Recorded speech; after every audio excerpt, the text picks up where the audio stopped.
Amber Athey of Campus Reform, thanks for being with us from Newsmax Washington. So you're not seeing the kickback where conservative students are harassing liberals?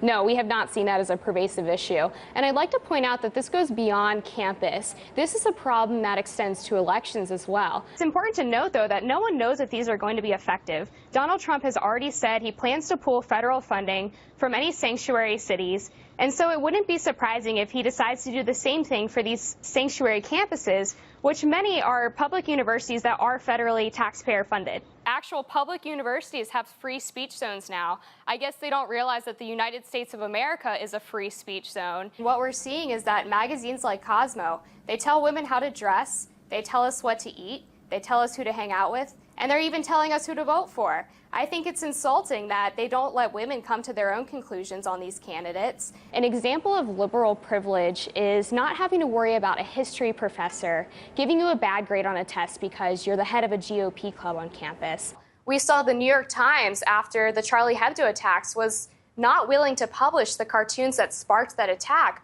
but they were more than willing to publish an image of the Pope wrapped in condoms. So there's a complete double standard that takes place. And could this actually even backfire even more on them? Well, it's backfiring in the sense that a lot of colleges are losing donations from their alumni. Professors are retiring.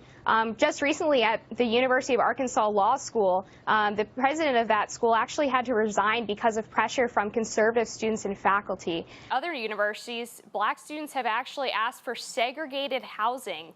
It's like we're in some kind of time warp where we're going back to Jim Crow, except this time it's black people who want to be segregated instead of white people. Very well put, very well put. Neither of the candidates talked about student loans or job creation, which are pressing issues for millennials.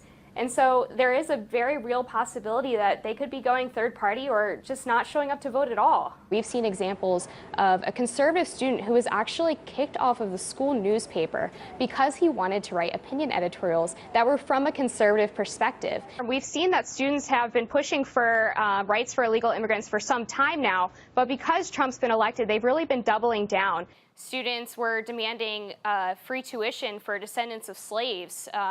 Apparently, people are now responsible for things that happened hundreds of years ago and they had nothing to do with. And professors telling students that capitalism is an anti-human economic system, or that Ronald Reagan was sexist.